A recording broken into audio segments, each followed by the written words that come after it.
साल था 1988। एक 17 साल की जापानीज लड़की को किडनैप करके 40 दिनों तक ब्रूटली टॉर्चर और रेप किया गया। Let's talk about the story of जुनको फुरुता।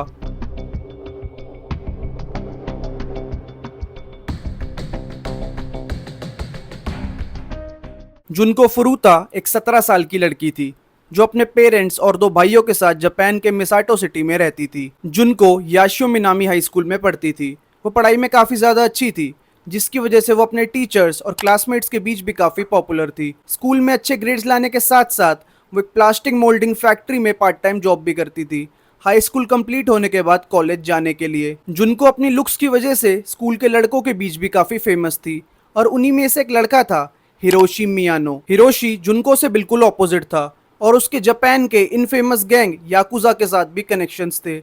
वैसे तो उसने समर्स में ही स्कूल से ड्रॉप आउट कर दिया था, लेकिन वो फिर भी फ्रिक्वेंटली स्कूल में आता जाता रहता था। हिरोशी को जुनको बहुत पसंद थी और उसने उसे प्रपोज कर दिया, ये सोचते हुए कि वो उसे मना क्यों ही करेगी।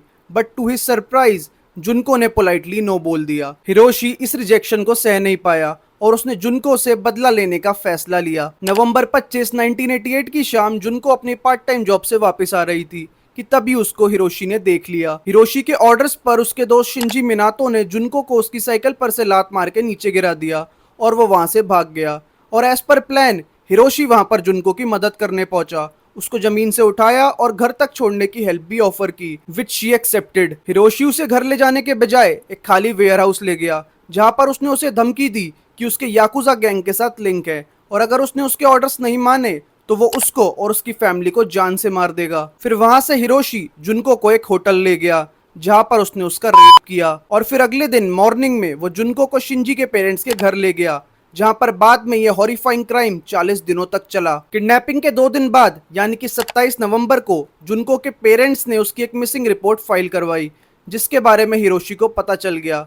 तो हिरोशी और उसके दोस्तों ने जुनको से फोर्सफुली उसके घर कॉल करवाया और बुलवाया कि मैं अपनी मर्जी से भागी हूँ, मैं सेफ हूँ और अपने दोस्तों के साथ हूँ। और उसके बाद हिरोशी और उसके 3 दोस्तों ने उसे 40 दिनों तक टॉर्चर किया। 100 अलग अलग लड़कों ने उसका मल्टीपल टाइम रेप तक किया। एक दिन जब जुनको ने वहां से भागने की कोशिश की तो हिरोशी और उसके पूरे ग्रुप ने जुनको के फेस पर पंचेस मारे और उसके एंकल्स को लाइटर से जला दिया। और ये टॉर्चर यहाँ खत्म नहीं हुआ, उन्होंने iron rod, bottles, hot iron bulbs उसके जेनिटल्स में फोर्सफुली इंसर्ट किए। उन्होंने लाइटर से उसके जेनिटल्स और बाकी बॉडी पार्ट्स को भी जलाया और यहाँ तक कि she was made to drink her own urine. Junko की कंडीशन इतनी ज्यादा खराब हो चुकी थी कि वो अपने पैरों पर खड़ी तक नहीं हो पा रही थी, उसे वॉशरूम जाने के लिए भी रेंगना पड़ता था। फिर आता है जनवरी 4, 1989 का दिन।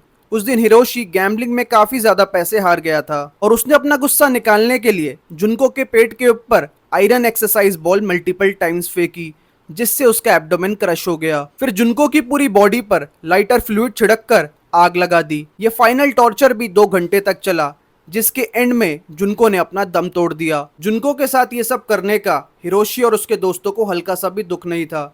उसके मरने के बाद उन्होंने उसकी बॉडी को ब्लैंकेट से रैप किया और एक ट्रेवल बैग में डाल दिया।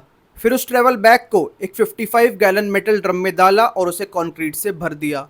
फिर उस ड्रम को एक अबेंडेंड कंस्ट्रक्शन साइट पर छोड़कर आ गए और कुछ इस तरीके से ये 40 दिन का टॉर्चर खत्म हुआ जुनको फुरुता की मौत के साथ। जनवरी 23, 1989 हिरोशी और जो उगुरा को एक 19 साल की लड़की की किडनैपिंग और रेप केस के लिए अरेस्ट किया गया, जो उन लोगों ने दिसंबर 1988 में करा था, उसी टाइम जब जुनको उनके पास एज अ कैप्टिव थी। जब पुलिस हिरोशी से उस केस से रिलेटेड इन्वेस्टिगेशन कर रही थी तो उसे ऐसा लगा कि जो ने शायद से जुनको के बारे में पुलिस को सब कुछ बता दिया है, तो इसलिए वो जुनको की डेड बॉडी की लोकेशन पुलिस को बताने लगा। पुलिस उसके कन्फेशन से कंफ्यूज हो गई, क्योंकि वो तो किसी और केस के बारे में ही पूछ रहे थे। फिर ढंग से इन्वेस्टिगेशन करने पर मार्च 29 को उस कंस्ट्रक्शन साइट से उस ड्रम को रिकवर किया गया और फिंगरप्रिंट्स के थ्रू जुनको को आइडेंटिफाई किया गया, जिसके बाद पुलिस ने सभी कल्प्रिट्स को अरेस्ट किया। कोर्ट ने उन्हें गिल्टी पाया, लेकिन इतना हॉरिफाइंग क्राइम करने के बाद भी हिरोशी मियानो को सिर्फ 17 साल की जेल हुई, जिसे बाद में 20 साल कर दिया गया। और उसके बाकी तीनों दोस्तों को सिर्फ 5 से 10 साल की जेल हुई, क्योंकि वो सब उस टाइम पर माइनर्स थे। जुनको के पेरेंट्स ने हिरोशी के पेरेंट्स के अगेंस्ट एक सिविल लॉसूट भी फाइल किया, जिसे वो जीत गए एंड एज अ कंपनसेशन उन्हें 50 मिलियन येन मिले। तो अगर आपने वीडियो को एंड तक देख लिया है तो लाइक करना मत भूलना एंड मेरे चैनल को सब्सक्राइब कर लो ऐसी ही स्टोरी टेलिंग वीडियोस के लिए।